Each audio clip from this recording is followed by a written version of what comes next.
चडूनी साहब ये मुझको भी गिरफ्तार कर सकते हैं।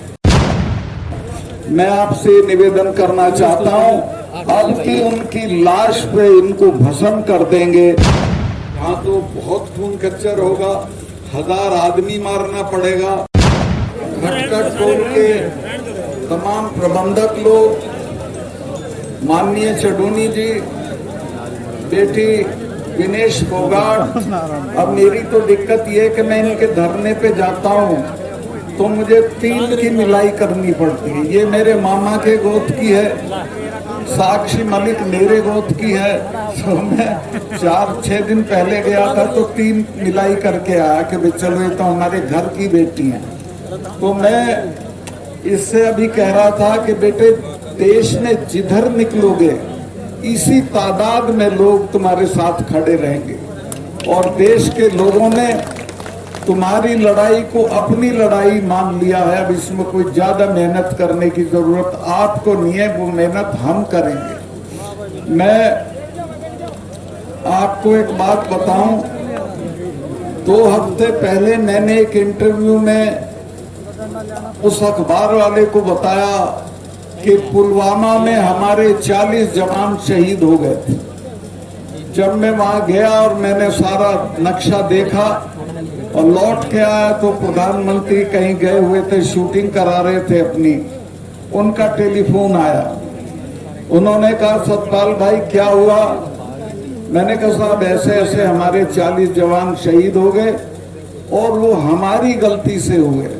वो 4 महीने से हवाई जहाज मांग रहे थे जम्मू से श्रीनगर जाने के लिए, लेकिन उनको हमने हवाई जहाज नहीं दिए, लिहाजा वो सड़क के रास्ते गए और मारे गए।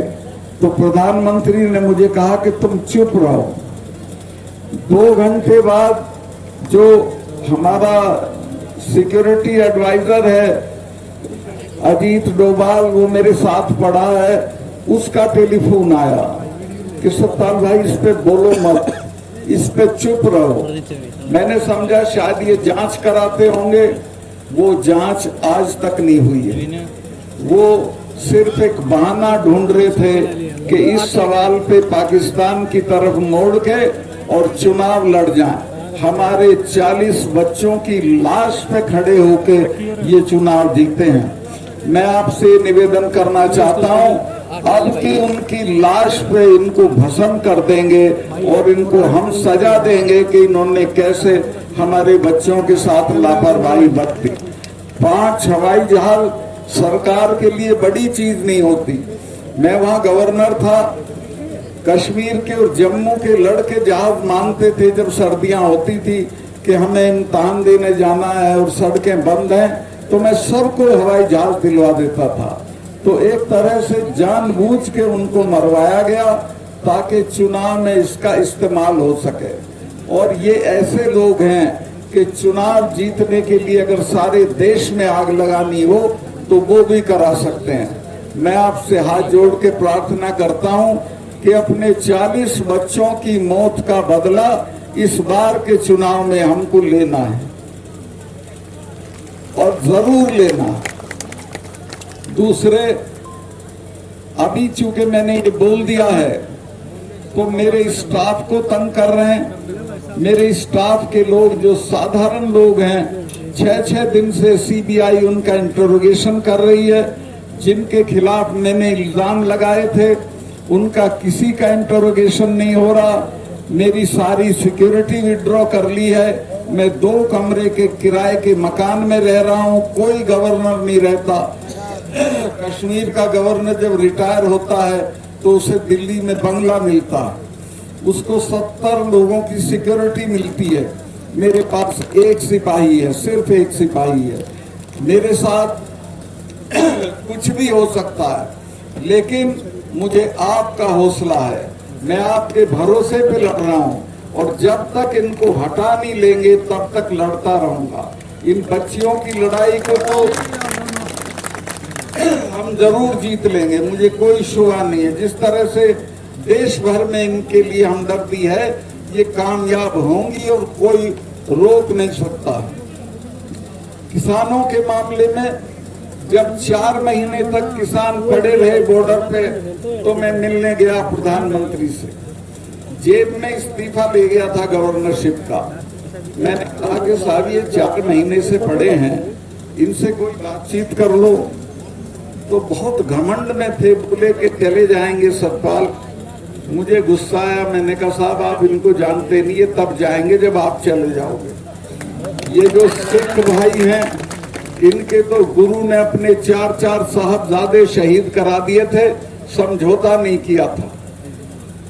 जब मिसेज गांधी ने ब्लू स्टार किया, उसके बाद 1 महीने तक अपने फार्म हाउस पे महामृत्युंजय का पाठ कराया था।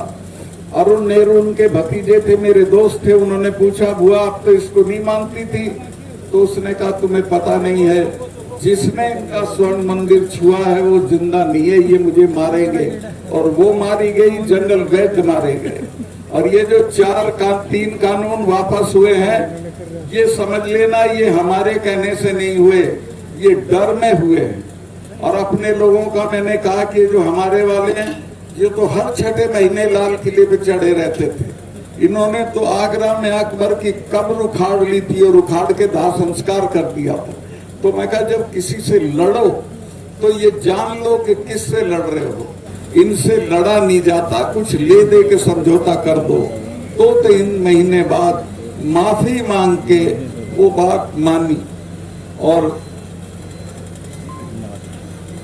हाँ, किसान के पास 2 ही चीजें थी, एक जमीन थी और एक इनके बच्चे फौज में चले जाते थे।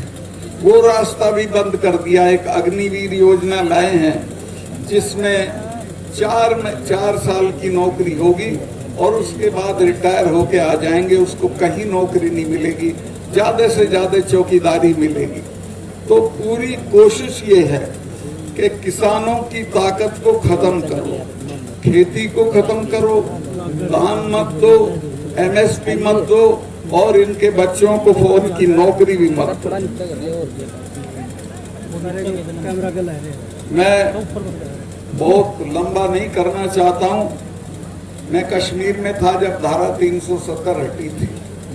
महबूबा ये कहती थी कि जिस दिन ये धारा 370 हटेगी, खून की नदियां बह जाएंगी।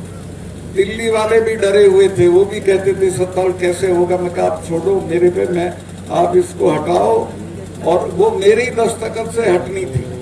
मैंने चिट्ठी भेजी, मेरे चीफ सेक्रेटरी ने कहा कि मलिक साहब यहाँ तो बहुत खून कच्चर होगा, 1000 आदमी मारना पड़ेगा, यहाँ के लोग तो हथियार छीन लेंगे, थानों में घुस जाएंगे। मैंने कहा कि तुम चुप रहो, चिड़िया भी नहीं बोले। मैंने 4 एक्स चीफ मिनिस्टर गिरफ्तार किए, कुत्ता भी नहीं भौंका, कोई उनके उसमें नहीं आया हक में। क्योंकि मैंने 4 महीने तक ये किया था कि सबको अपना टेलीफोन नंबर दे रखा था। 2:30 बजे भी फोन आता था, मैं सुनता था। राजभवन मैंने खोल रखा था, जो जब आना चाहे आए, मैं मिलूंगा। और नतीजा ये हो गया था। और लोगों को मैंने समझाया कि ये 250 टेररिस्ट हैं, इनको लेके तुम दुनिया की दूसरे नंबर की फौज से लड़ के क्या हासिल कर लोगे, सिवाय ये मारे जाएंगे चिड़िया की तरह और कुछ नहीं होगा। बातचीत से सब कुछ हो सकता है। और मैं कहीं नेताओं के बच्चे तो लंदन में पढ़ रहे हैं, तुम्हारे मरते तुम क्यों बेवकूफी करते हो। वो बात उनकी समझ में आ गई थी। और जब ये पकड़े गए तो किसी ने कुछ नहीं किया। मुझे ऐसे फोन जरूर आए कि साहब इन्हें अभी आसानी से मत छोड़ना, थोड़ा देर से छोड़ना। एनीवे, जो होना था वहाँ के बहुत सारे काम है, मैं क्या गिनवाऊं, मुझे मौका नहीं है। लेकिन मैं ये कहना चाहता हूँ कि देश में इस वक्त एक बहुत ही निर्लज और बहुत ही क्रूर सरकार है, जिसको लोगों की किसी तकलीफ से कोई मतलब नहीं है। ये बच्चियां जब जीत के आती हैं तो इन्हें अपने बंगले पे बुला के फोटो कराता है, चाय पिलाता है और कहता है हमारी बच्चियां जीत के आ गई। और अब ये पढ़ी है तो इनकी कोई सुध नहीं ले रहा है। तो ऐसे लोगों से निजात पाना है, इनको हटाना है, किसी भी कीमत पे हटाना है। और मैं आश्वस्त हूँ, मुझे पूरे देश से जिस तरह के संदेश आ रहे हैं, जो आपकी मैं भीड़ देखी, ये अद्वितीय है, अभूतपूर्व भीड़ है। लेकिन ऐसा मत समझना कि बाकी जगह में नहीं है, पूरे देश में लोगों के आग लगी हुई है इन बच्चियों के सवाल पे, किसानों के सवाल पे। और हाँ, एक चीज और आपको जिम्मेवारी दे दूं, ये चुनाव से पहले चडुनी साहब ये मुझको भी गिरफ्तार कर सकते हैं, क्योंकि चाहेंगे कि ये कहीं ना जाए, ये पुलवामा पे ना बोले। तो जब मैं गिरफ्तार हूं तो मैं आपसे कोई ये तवक्को नहीं करता हूं कि क्या करना है ये आप मेरे से बेहतर जानते हो। दूसरे और ये जो चडुनी साहब हैं, संघर्षशील आदमी हैं, ऐसे लोगों को आगे बढ़ाइए और अपनी बच्चियों की मदद करिए। 28 तारीख को विनेश फोगाट ने आपको बताया है, बहनें भी जाएं तो और अच्छा है, नहीं तो पुरुष और लड़के तो जरूर जाएं और 28 को जाके पार्लियामेंट का उद्घाटन करें। बहुत बहुत धन्यवाद।